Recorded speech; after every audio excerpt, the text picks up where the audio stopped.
We've been looking in a number of recent videos at Web API applications, and something I've been promising is that we're going to look at securing those with authentication and authorization. Authentication is the process of verifying that a user is who they claim to be, and then authorization is, once we know who they are, deciding what they're allowed to do, because different areas of our Web API application may have different levels of access. And now there are so many ways of doing this, so many different variations. The one I'm going to focus on over these videos is using things called JWTs, JSON Web Tokens. But even then, there's a lot of variation in how we can do those things. So I'm going to start off in a number of videos, because it'll take a little while to get it working, going through the most basic way, and then we can see some of the variations. And so what we're going to do in this first video is see how we can get hold of these JSON Web Tokens that we can then use to access the site. Now, if we take a look at Visual Studio, and if we just go for now for a new project, and go for a Web API application, click on Next there, click on Next there, and then you can see that we have this authentication type. And we've got a couple of options in there. Apart from none, we've got Microsoft Identity Platform and Windows. And those will generate for you your application with some of the basic code required for those in there. But I'm actually going to use a different approach. I'm going to use probably the simplest, a thing called individual accounts. And that's where we actually store the user information with their password and their login in the local database, just like you'd store any data for the rest of your application. And I'm going to do this without doing code generation when I create the application. I'm going to add it to an existing application that doesn't have any authorization or authentication code in there. So that's what we'll do. So if we just close that down. And then here I've got an application, basically what we've been looking at for quite a while. So I've got this idea of book reviews. So there we've got a book review. We've got a review context, entity framework. We're connecting to a SQL Server database. I've already populated that database with some data, and then we've got a book review controller that gives us access to that. And so when we run that up, we just get the Swagger interface, and we can use that to test the various methods. And there we've got some books coming out. And if we just take a quick look at the database for that, then we can see in here we've got this authenticated library, and in there, if we look at the data, we can see we've just got the one table, and there were the book reviews that we were looking at. So let's actually turn this into a secured application. And the very first step I'm going to take is simply on that book review controller, I'm going to put an attribute authorize, and just get hold of the namespace. And so that now means that this controller, none of the methods in the controller can be accessed unless the user is authorized, unless they've been logged in. So we're going to look at some variations on that in a later video. For now, it's just all or nothing. They can either use it or they can't. And as soon as I put that in, we're going to see that when we now run it up with Swagger or with anything else, that now when I try to access one of these, what I get back is, in this case, 500. We've not actually activated authentication at all. So we're not allowed in there, but it's impossible to get in there because we've got no authorization mechanism. So what we need to do is start introducing that. And so, as I say, what we're going to do is we're going to introduce this using our own database. So I'll pop in another folder in here, and I'll call this authentication. And then the first thing I'm going to do is put in here a class to represent the actual user. So we'll have a class, and we'll call this library user. And then in there, I'm going to derive that from a base class called IdentityUser. And we'll get that. And what you'll see there, if we just take a look at that, and then look at that one, we can see that that has lots of properties, like it's got an ID, a username, an email address, some other things like that. So the basic information we're going to have for our user. And when we derive from that, what we're doing is adding any additional information that is specific to our application, which you may not have any at all, but in this case, just to have something, let's pop in there a bool, which we're going to say is ratings allowed. So is this user allowed to add new ratings to the system? And then also, let's have another property, which is going to be a collection of those book reviews. and we'll just call that reviews. So that's going to be the set of reviews that this particular user has created. And because that's a reference type, it's giving us a warning, so I'll just put required on there. And as we saw in an earlier video, that's a way of avoiding getting the warning about nullable references when you're in a class like this. So that's our user. And the next thing we're going to have to do is we're going to have to now take that user and include it in our DB context. So you will sometimes see a completely separate DB context done for the authentication compared with the regular data in the application, but I'm going to put them together. And so I need to do a couple of things. One is this review context, I need to change the base class so that it's no longer a DB context, it's a thing called an identity DB context. And then we've got to install a new package for that, and we want to go for that first one there, the ASP.NET Core Entity Framework Core Identity. So we'll install that, and that's all happy. And then also, we need to add another DB set to deal with our library user that we just created. So we'll say just library user, and we'll call that library users, and then just get hold of the namespace. And so that's our DB context. And we're now in a position where we can actually add that to the database. So usual way of doing this, we just need in here to do a add migration, and we'll call that add users. So you can see we've already got the migration that I did to create the initial database with the reviews, but now we can do this one, and then we'll do an update database,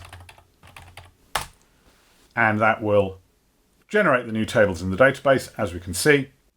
And then once it's done that, if we go back and take another look and just refresh that, we can see that it's given us a whole load of new tables that are related to this. I'm not going to go through all of these, but the key one to look at is the ASP.NET users. So if we take a look at the structure for that one, we can see that it's given us a lot of those standard columns that we had from the base class. That's where we're getting discriminator and email, normalized email. But you can see it's also got that ratings allowed, which remember was the extra property that I put in there. And also, if we now take another look at the book reviews table and look at the designer for that, it's got a nullable library user ID. So remember, I put in the library user, it had a collection of book reviews, therefore the book review has that in, and it will set up the foreign key that hooks those together. So the tables it's generated are integrated into the existing tables, and you can do that in all sorts of ways. We'll make some use of that in later videos. So that's us generated the database. Now what we have to do is allow users to register with all of that. So that's what we're going to do next. And first thing we need to do is a little bit in the program file. So if we just go to program, and then in here, I'm going to put just after that, doesn't really matter where, but there we've created the DB context, but I'm going to say builder.services, and then we're going to say .add identity, and then that identity is going to be generic. It's going to take the library user that we generated, that we've got there, and then also a thing called an identity role, which we've got there. And then I'm going to add into that one option. So you can do all sorts of options here, but the one that I want to do is simply the problem that by default, you're not allowed to have spaces in usernames. So what I'm going to do is just change that. I'm going to say options and then .user. And then there's lots of things we can have in here for configuring the rules of what can go in here. But I'm going to go for this allow username characters, and I'm just going to say plus equals space. So now we're going to be allowed to have spaces in the username. And then also going to chain onto the end of that. I'm going to say .add entity framework stores, and that one's going to be using our review context. And then I'm also going to add on to the end of that, add default provider tokens. And so all of that will just configure our middleware so that we can use this identity in the system. Now I need to add a couple of new data types. So back in authentication, I'm going to add a class that I would call registration model. And so this is going to contain the data that we need for a new user to register. And so we'll have a prop string, and this one I'm actually going to call username rather than name. Again, make that required. I'm then going to have another string called password. And then we'll also have the email address. And on that, I'm going to give that an attribute of simply email address. And all that means is that Swagger and tools like it can know that this is supposed to be an email address. While we're doing that, let's add another model, which we'll be using a little bit later on. But this one is going to be called our login model. So we've got one that we use to hand over the data when we are registering, but we're going to have another one that we use to hand over the data when we're logging in. And that one is going to be similar but different. That's just going to have the username and password. We don't need the email address to log on every time. We just need that to register. So we'll just pop those two in there. Then we're going to need to add another controller. So we're going to add one, and we're going to call this Authentication controller. And then the first thing we're going to do is put in this idea of registration. So to do this, we need to have a private read-only, a thing called user manager, and that is generic for the user type that we just created, so our library user, and we'll call that user manager, and then we'll pop in a constructor that will have that injected into it. So we can just generate that constructor like that. Then we'll have our register. So this is going to be a post method. So we'll do HTTP post. And then because we're going to have more than one post method, actually the login is also going to be one. We need to give it the name just to distinguish it. So that's register. And then that's going to be public async task iAction result. So nothing unusual there. And we'll call it register. And it's going to take from the body this registration model that I just created. And we'll call that model. And then what we've got to do is firstly check to see whether there's already a user with that username, which won't be very good. So we'll say var existing user equals and then await. And then that's where this user manager comes in, because we can say find by name async, and then we'd simply pass in the model dot username, and so that will check for that. And then we can simply do if existing user doesn't equal null, so if there is an existing user, and then we can have a return, and the best error for this is conflict, and then just a message user already exists.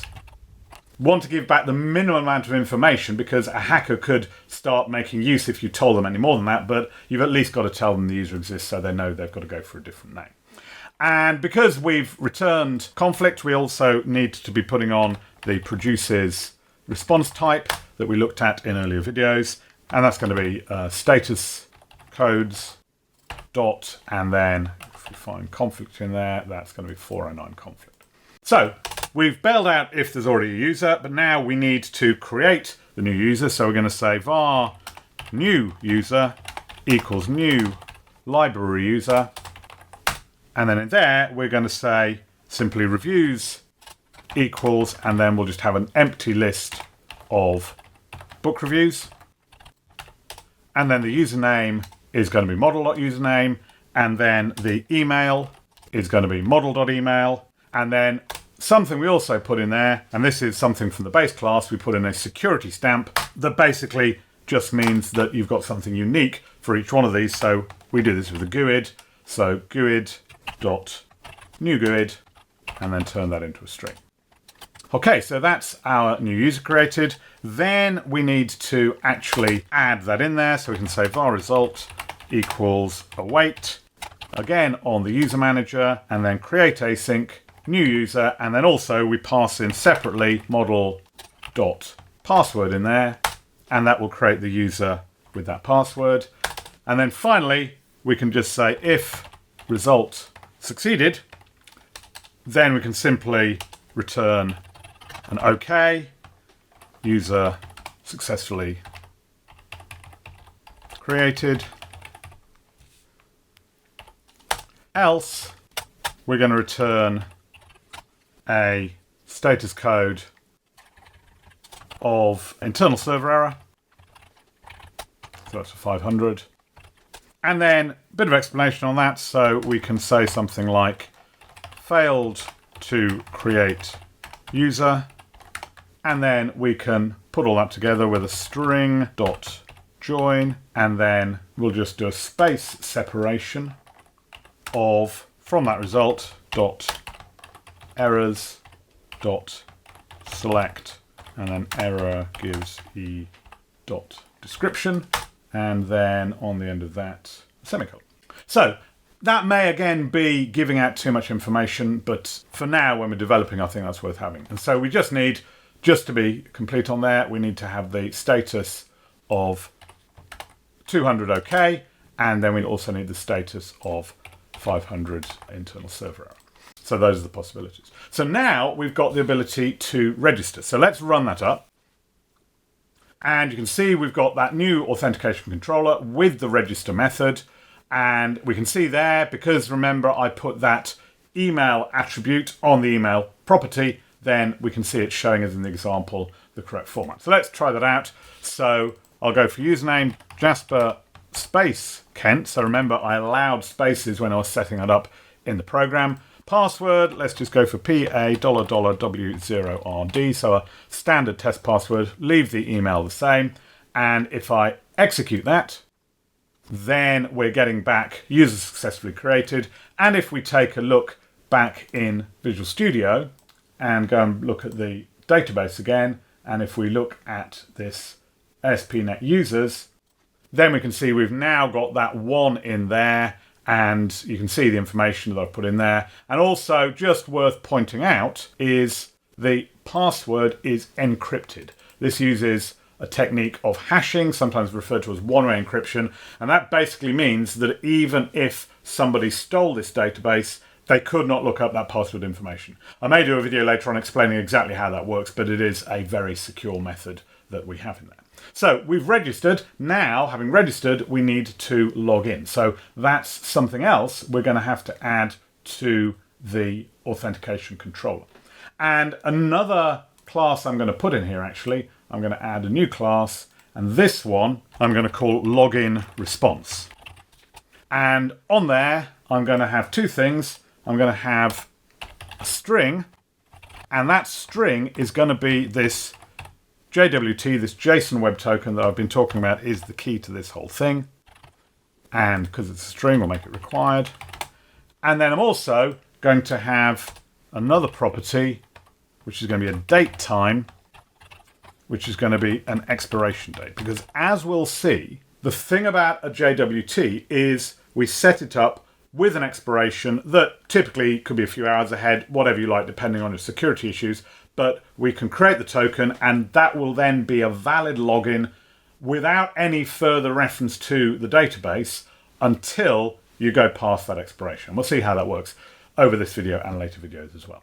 So that's what we're going to return from our login. And so if we go back to authentication controller, and so now we're going to have another post, and this one we're going to call login. And so we'll have a public async task action result, call this login, and this one is going to take, again, from the body, we will have the login model. And then once again, we're going to try and get hold of the user with that particular username. Not going to call them existing user anymore because that's kind of obvious in this case, so just call it user.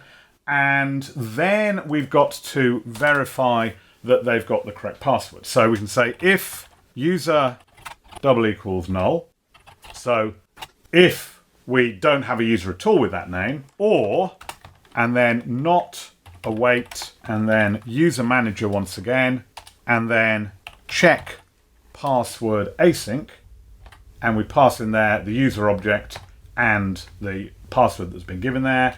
And so if either of those fail, so if we haven't got a user or they haven't got the correct password, then we simply return unauthorized.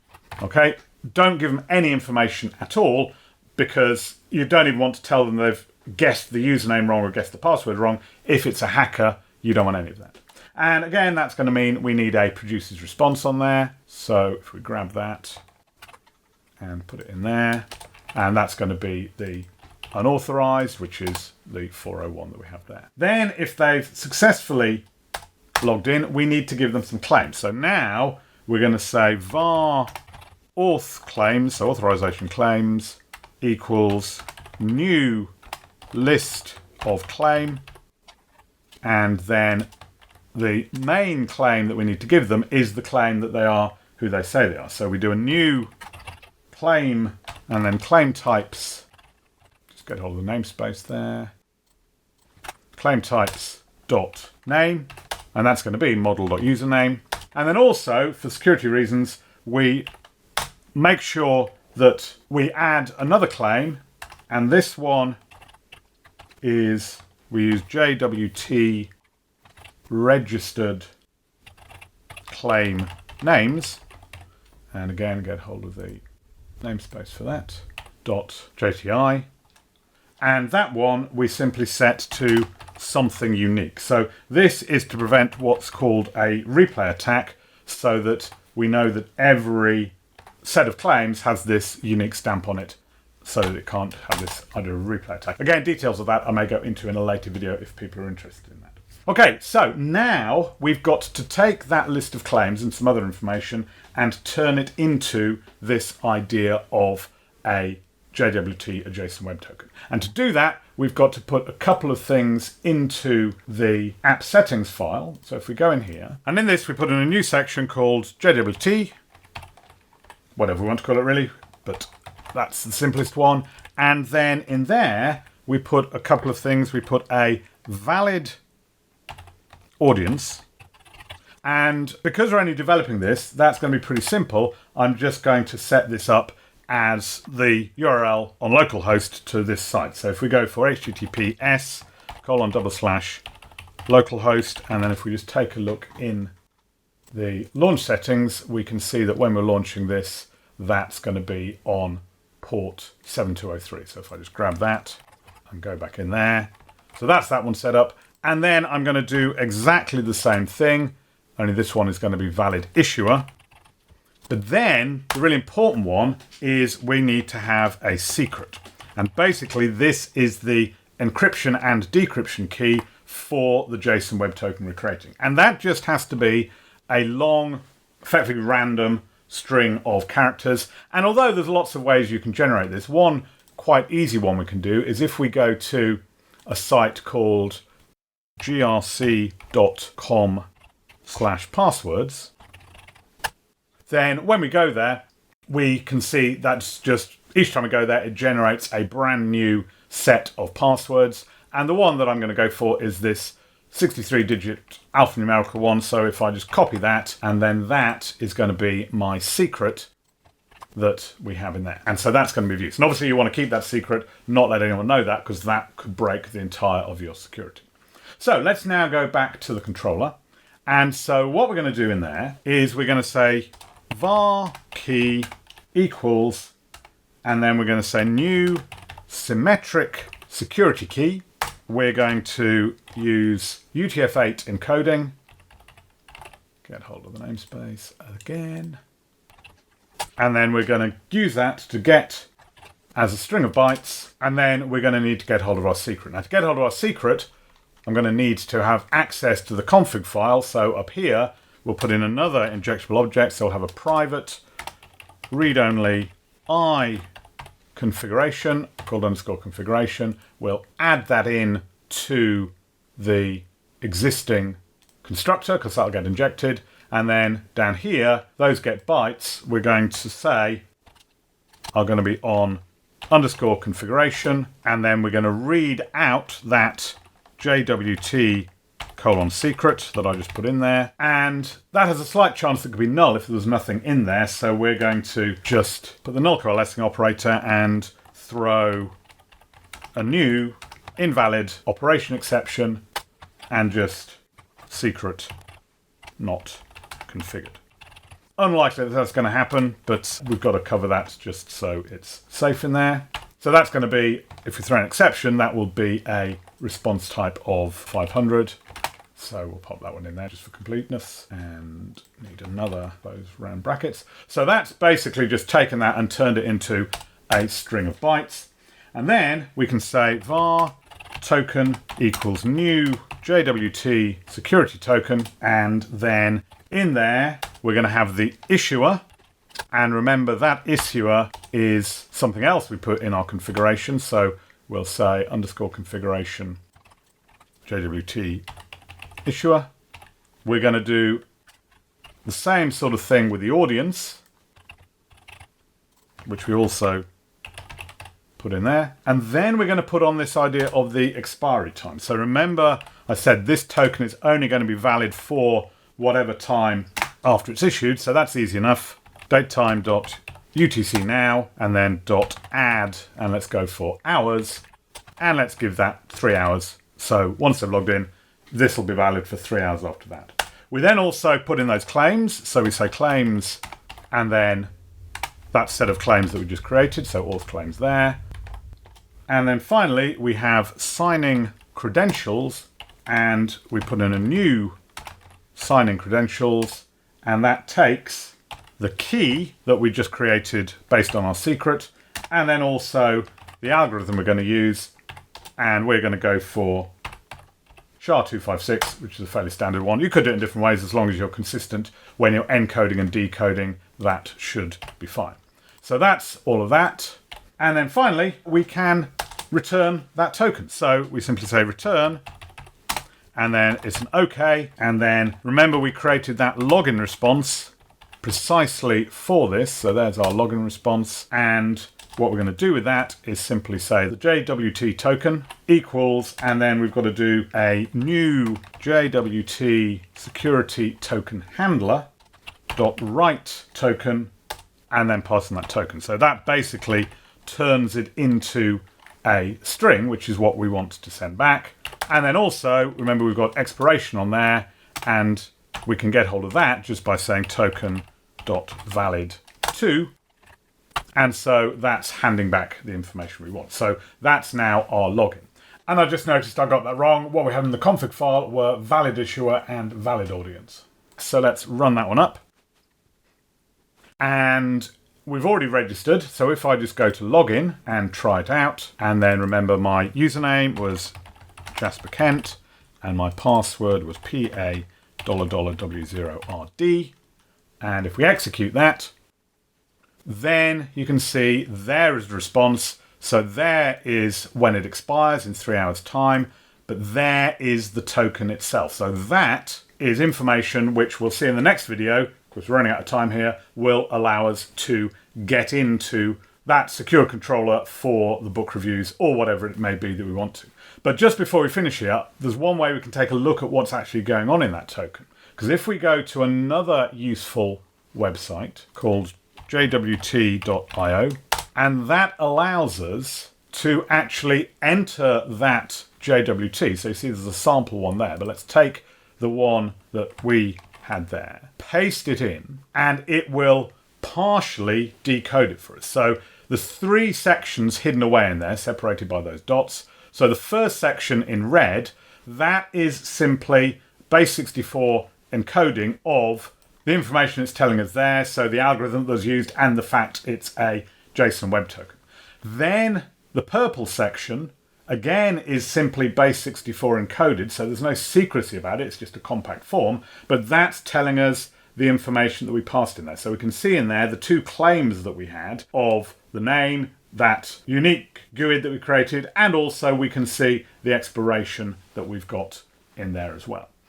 And then we've got in the blue bit, we've got the actual encrypted part. And so what's in the encrypted part is essentially a checksum of that payload data, then encrypted using the secret that I'd got generated and stored on the server. And so that means that although it's perfectly possible to tamper with any of the information in the red section or the magenta section. When we then verify the token, the system would spot it because only it can decrypt that secret section, and when it did, it discovered that the checksums don't add up, and therefore somebody has tampered with it. So what we've got here is a way that we can prove that we are this person who logged in and what our claims are, and we'll have that valid until the expiration time. Now, obviously, you as a user want to keep this token secret just as much as you want to keep your password secret. So there is a responsibility on that. Anyone who has this token can now impersonate you, but only to the extent that anyone with your username and password can. So that's the security we've got. But we still haven't got to a point where we can now actually send that back and allow us to get into the site. So we've still got the situation that because I put that authorize on the controller, that we're getting this error when we try to access the data. And so that's what we're going to be looking at next time. But in the meantime, hope you enjoyed that. If you did, do subscribe, do click like, and wait for the next video.